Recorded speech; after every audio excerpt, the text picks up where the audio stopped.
हिंदू ससुराल में मुस्लिम बहू की बकरा ईद। अम्बे तू है जगदम्बे काली, जय दुर्गे खप्पर वाली, तेरे ही गुण गाएं भारती ओ मैया, हम सब उतारे तेरी आरती। जय माँ दुर्गे। माँ मेरे घर की खुशी को बनाए रखना। रोज की तरह पार्वती घर के मंदिर में पूजा कर रही होती है, तभी दरवाजे पर किसी की दस्तक होती है। आस्था बहू, अरे वो आस्था बहू, ये बहू भी ना एक बार में नहीं सुनती है, लगता है मुझे ही जाना पड़ेगा। पार्वती पूरे घर में आरती दिखाते हुए दरवाजा खोलती है, जहाँ राघव सर से पांव तक बुर्खा पहने मुस्लिम माहिर के साथ खड़ा होता है। राघव, तू ये किस मुसलमानी को घर ले आया है? अभी के अभी लेकर जा इसे यहाँ से। माँ, मैं इसे यहाँ से लेकर नहीं जा सकता, ये अब इसी घर में रहेगी हमारे साथ। मैं एक मुसलमानिनी को अपने घर में कभी नहीं रहने दूंगी। अरे ओ लड़की, छोड़ मेरे बेटे का हाथ और जा यहाँ से। ये कहकर पार्वती माहिर को धक्का दे देती है। माँ, ये इस घर से नहीं जाएगी, और अगर जाएगी तो मैं भी इसके साथ जाऊंगा। तू इस मुसलमानिनी लड़की के लिए अपनी माँ को छोड़कर जाएगा? आखिर ये लड़की तेरी लगती क्या है? माँ, माहिरा मेरी पत्नी है और इस घर की बहू। ये सुनकर पार्वती के हाथों से आरती की थाली छूट जाती है। तभी घर के बाकी लोग भी वहाँ इकट्ठा हो जाते हैं। अरे क्या हुआ भाग्यवान? ये पूछो क्या नहीं हुआ, हमारे बेटे ने हमें कहीं का नहीं छोड़ा। उसने एक हिंदू होकर इस मुसलमानिनी से शादी कर ली। अब किस मुंह से हम लोगों के सामने जाएंगे?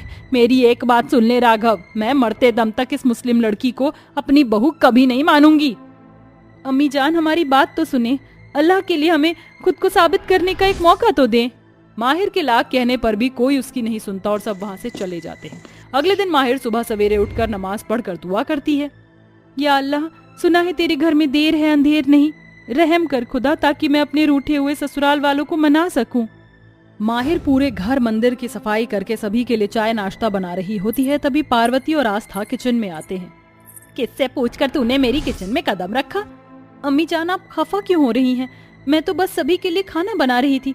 तूने सोचा भी कैसे कि मैं या मेरा परिवार तुझ मुसलमानी के हाथ का बना हुआ खाना खाएगा? अरे हम हिंदू, तुम मुस्लिमों के हाथ का पानी पीना भी पाप समझते हैं? अरे हमारे त्योहार पकवान और मिठाइयों से मनाए जाते हैं, और तुम लोग बेजुबान जानवर को मार कर खुशी मनाते हो, फिर चाहे ईद हो या बकरीद। तुम्हारे हाथ मांस मच्छी में सने होते हैं। आस्था बहू, देख क्या रही है? उठा ये सारा खाना और इस कूड़े में फेंक दे। जी माँ जी। ठहरिए बाजी, इस खाने को कूड़े में मत फेंकिए, इससे अच्छा हम उसे किसी गरीब को खाने को दे देंगे। आस्था माहिर की एक नहीं सुनती और खाना कूड़े में फेंक देती है। तभी उस खाने को माहिर उठाकर घर के बाहर ले जाती है। तभी एक बकरी और उसका मेमना उसके पास आकर मिमियाने लगते हैं। मैं, मैं। या अल्लाह, ये बकरियां तो भूखी लगती हैं, ये खाना इन्हें खिला देती हूँ। माहिर बड़े ही प्यार से खाना बकरियों को खिलाते हुए उन्हें सहलाती है। ऐसे ही दिन बीतते हैं। वो बकरियां अब हर रोज उस घर के दहलीज पर आकर घंटों तक ये आस लिए मिमियाती रहती हैं कि शायद उन्हें कुछ खाने को मिल जाए। बाबूजी, ये बकरियां किसकी है? रोज यहाँ चली आती है। वो माहिर बहू इन्हें रोटी खिलाती है, बस इसलिए आती है। वैसे जो भी है, माहिर दिल की बड़ी बही है। ये माहिर का भला स्वभाव ही था जो रामनाथ और यश उसे परिवार का हिस्सा मानने लगे थे। समय बीतता जा रहा था। अब बकरीद का त्योहार आने को था। बकरीद का त्योहार आने को है, मुझे अम्मी जान से बात करनी होगी।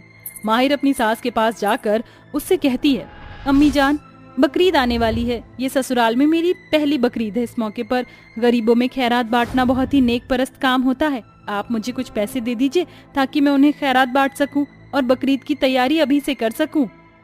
ठीक है, मैं तुझे पैसे दे दूंगी, मगर उसके लिए मेरी एक शर्त है। कैसी शर्त अम्मी जान? तू इस बकरीद के बाद मेरे बेटे की जिंदगी से हमेशा के लिए चली जाएगी।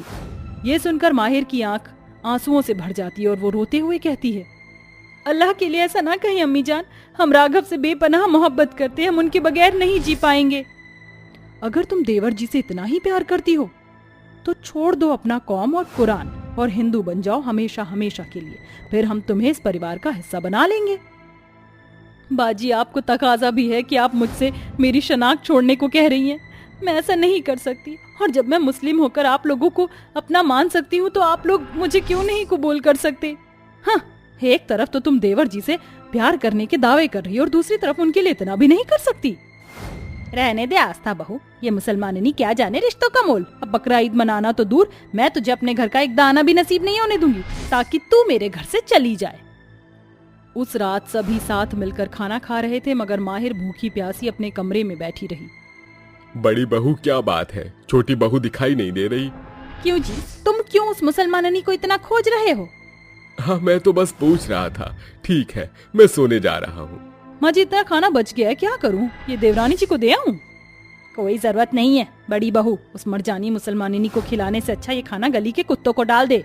ऐसे ही एक दिन करके बीतता गया, जहाँ एक तरफ सभी मुस्लिम परिवार बकरीद के लिए नए नए कपड़े, मिठाइयाँ और अपनों को देने के लिए ढेरों तोहफे खरीद रहे थे, वहीं माहिर को मुस्लिम होने के कारण खुशी के उस बड़े मौके पर दाने दाने के लिए तरसाया जाता है। बावजूद इसके उस मुस्लिम बहू ने हौसला नहीं छोड़ा और घुटने टेक कर भूखी प्यासी रोते हुए हाथ उठाकर अल्लाह से कहती रही, या अल्लाह, अपने ससुराल में पहली बकरीद को लेकर मैंने कितने ख्वाब देखे थे, मगर ये कैसी घड़ी है।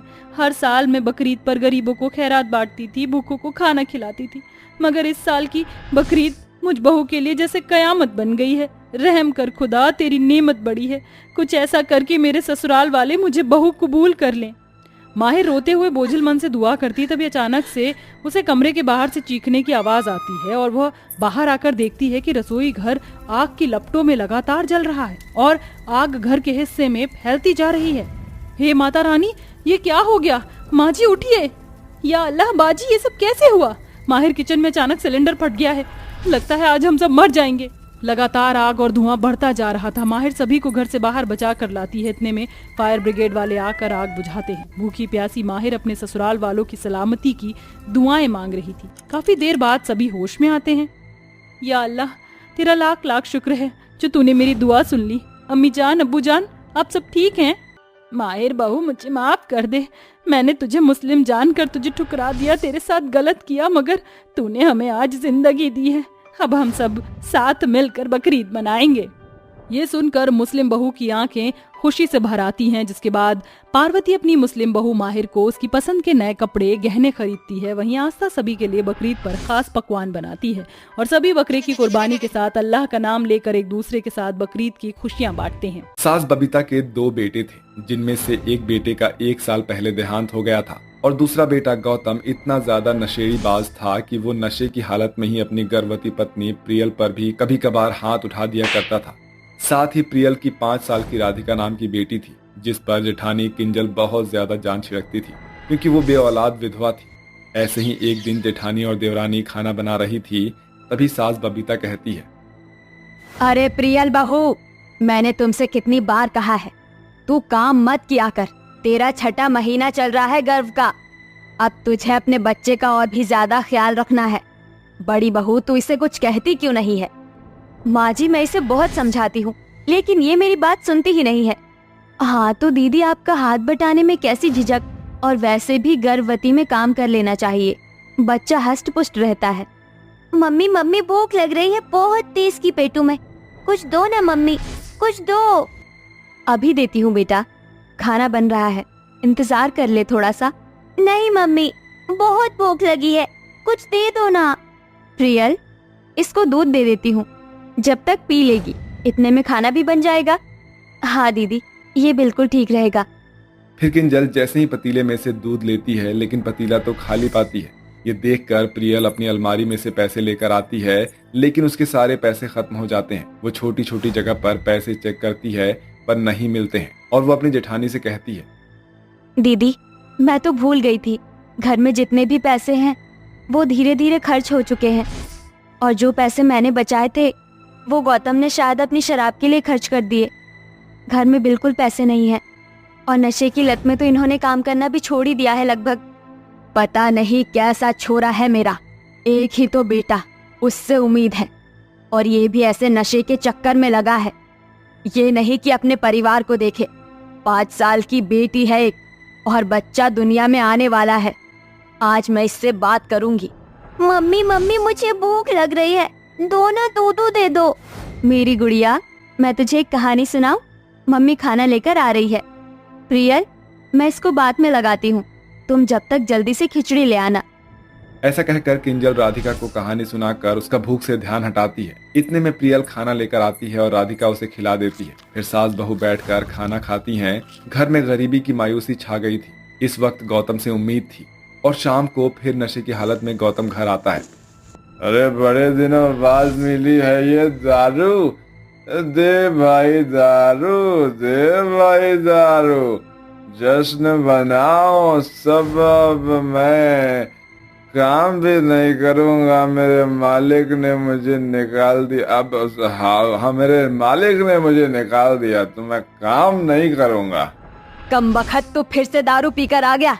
अरे तुझे शर्म नहीं आती है क्या? फिर से बाप बनने वाला है, तेरी छोटी बच्ची भी है, कुछ तो अपनी जिम्मेदारी उठा। पता है ना तेरा भाई नहीं है। अरे तो मैं क्या करूं, मेरा भाई नहीं है तो मैंने ठेका लेके रखा है क्या? अब चाहे मैं दोबारा बाप बनूं या फिर ना बनूं, मुझे कोई मतलब नहीं है। मैं तो बस दारू के साथ ही जिंदगी बिताऊंगा। चल मुझे पैसे दे। अरे नहीं नहीं, मेरी जेब में एक और बाटली है। ये तो देखो। हे भगवान, वैसे ही इतनी चढ़ी हुई है, मैं इन्हें और नहीं पीने दूंगी। बस करिए गौतम, ये बोतल मुझे दे दीजिए। नहीं नहीं, मैं नहीं दूंगा। गौतम की यह हालत देखकर प्रियल उसके हाथ से बोतल छीनकर फेंक देती है। बोतल के टूटने की वजह से गौतम उस पर हाथ उठाता है। तूने मुझसे मेरी बाटली छीन कर तोड़ दी, तुझे तो मैं छोड़ूंगा नहीं। अरे अरे देवर जी, ये आप क्या कर रहे हैं? छोड़िए उसे। भूल गए क्या, वो गर्भवती है। भाभी इसको बोल दो मेरे दारू का हाथ नहीं लगाए, वरना बहुत मार खाएगी मेरे से। अरे ओ नाश पीटे, अब चुप भी हो जा, वरना मैं तुझे पीट दूंगी, बेशर्म कहीं का। इतने में गौतम बेहोश हो जाता है। फिर बबीता और किंजल उसे रूम में छोड़कर आते हैं। अगले दिन सास बहुओं से कहती है, बहू, कल रात को देख लिया ना इसका नजारा। वो तो शुक्र है कि राधिका सो रही थी, और अब इसकी नौकरी भी चली गई है, और अब ये कोई काम करने वाला भी नहीं है। हमें ही कुछ काम करना पड़ेगा, आखिर इस घर में एक नया मेहमान भी तो आने वाला है। माँ जी, मैं सोच रही हूँ क्यों ना हम चाय समोसे बनाकर रेलवे स्टेशन पर बेचें, और वहाँ तो रोज बिक्री होती है, क्योंकि सड़क पर बेचने से अच्छा है रेलवे स्टेशन पर ये काम करें। किंजल दीदी बिल्कुल ठीक कह रही है माँ जी, और मैं भी इस काम में हाथ बटाऊंगी। नहीं बहू, तू इस हालत में काम नहीं करेगी, और छोटी भी तो है, तुम दोनों घर पर रहना। नहीं माँ जी, ऐसा मत बोलिए, चाहे मुझसे थोड़ा काम करवा लीजिए, लेकिन मुझे आपकी मदद करने दीजिए। और छोटी तो स्कूल जाएगी, कल से हम रेलवे स्टेशन पर चाय समोसे बनाकर बेचेंगे, लेकिन उसका पैसा कहाँ से आएगा? माँ जी, उनके बैंक में कुछ पैसे पड़े हैं, मैं उन्हें निकालकर उनका अकाउंट बंद करवा देती हूँ। ठीक है बहू। तभी विधवा बहू अपने पति के अकाउंट से कुछ पैसे निकाल कर ले आती है, जिससे वो समोसे और चाय बनाने का सामान लेकर आती है, और बड़े पतीले और कढ़ाई भी खरीद कर लेकर आती है। फिर तीनों सास बहू मिलकर चाय और समोसे बनाकर रेलवे स्टेशन पर जाकर बेचने लगते हैं। चाय ले लो, चाय, गरम गरम अदरक इलायची वाली चाय ले लो, और साथ में गर्मा गर्म चटपटे हरी चटनी के साथ समोसे खा लो। आओ आओ, 10 रुपए के समोसे ले लो। अरे वाह, खुशबू तो बहुत अच्छी आ रही है। एक प्लेट मुझे भी दे दीजिए चाय और समोसे की। ये लीजिए। आपने तो वाकई में बहुत अच्छे समोसे बनाए हैं, और चाय पीकर तो बहुत सुकून मिल रहा है। जरा एक कप चाय और दे दीजिए। पर आपने जमीन पर क्यों लगा रखा है? अरे बेटा, आज पहला दिन है ना, थोड़े दिन बाद इसका भी जुगाड़ कर लेंगे। ये लो। बहुत अच्छी खुशबू आ रही है। आंटी जी, जरा मुझे 4 समोसे बांध दीजिए, और 2 समोसे अभी खिला दीजिए, और एक चाय भी। ये लीजिए भैया। माँ जी, प्लेटफॉर्म पर 2-2 ट्रेन रुकी है, मैं जरा अंदर चाय समोसे देकर आती हूँ। ऐसा कहकर किंजल एक छोटे से बॉक्स में और चाय की केतली लेकर ट्रेन में जाकर कहती है, चाय ले लो, चाय, गर्मा गर्म चाय, गर्मा गर्म समोसे। आइए आइए, ले लीजिए, सिर्फ 20 रुपए। लजीज चाय नाश्ता कीजिए।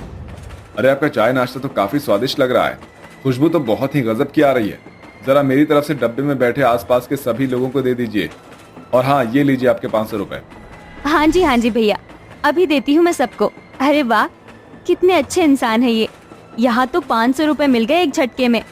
तभी किंजल अपने सारे समोसे और चाय उस बोगी में दे देती है, जो कि खत्म भी हो गए थे। फिर किंजल और चाय समोसे ट्रेन में बांटती है और वापस रेलवे स्टेशन पर उतर जाती है। पहले ही दिन उन सास बहू की चाय समोसे की बिक्री काफी ज्यादा हुई थी, इस तरह तीनों धीरे धीरे कई महीनों तक मेहनत करते हैं, जिस कारण उस रेलवे स्टेशन पर उन सास बहू के चाय समोसे बहुत ज्यादा फेमस हो जाते हैं।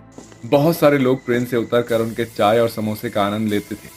दूसरी ओर गौतम शराब के लिए पैसे मांगता था तो सास बहू उसे पैसे नहीं देती थी और उसकी शराब की आदत छुड़वाने के लिए वो निकोटीन केंद्र जाते हैं, जहाँ परहेज करने पर धीरे धीरे उसकी लत छूट भी जाती है। फिर एक दिन विजय नाम का आदमी कहता है, अम्मा जी मैं रोज नौकरी करके इसी ट्रेन में जाता हूँ और सच बताओ तो आपके चाय समोसे बहुत ही ज्यादा स्वादिष्ट हैं। मैं तो शाम को भी घर के लिए लेकर जाऊंगा। अच्छा काम कीजिए, जरा दे दीजिए समोसे चाय।